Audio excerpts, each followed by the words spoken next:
D'abord, rappeler une chose, c'est que la France et la Russie ont en commun un baptême. La France est née grâce à un baptême, la Russie aussi, 988 avec Vladimir Ier. Et dans le cas de la France, il y a une chose particulière dans ce sens que le message, les propos tenus par l'évêque Saint-Rémy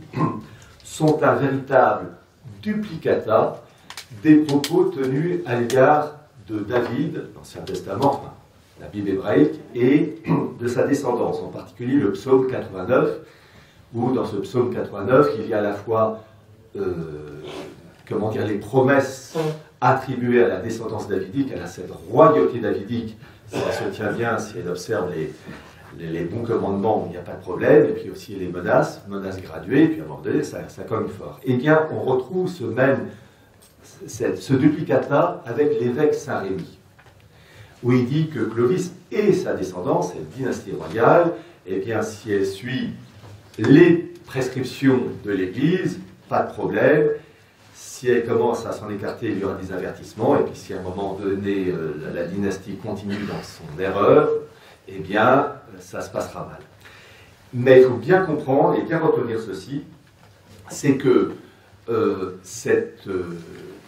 ces promesses et ces avertissements de la part de l'évêque Saint-Rémy sont donc un duplicata de ce qu'on trouve dans l'Ancien Testament à l'égard de la famille davidique, la royauté davidique, via l'incarnation. C'est l'élément clé. Lorsque Éric Zemmour parle de Saint-Louis, le roi juif,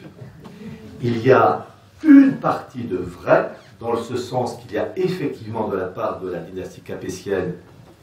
une continuité avec la royauté davidique, mais attention, et ça, Zemmour ne le dit jamais, grâce à l'incarnation, c'est-à-dire le Christ, fils de Dieu incarné, vrai homme et vrai Dieu. Et Zemmour, en tant que juif, eh bien, il rejette ce phénomène absolument, capital, ça ne devrait même pas être dit, mais vu que c'est enregistré, pour les personnes qui découvrent, je préfère le rappeler.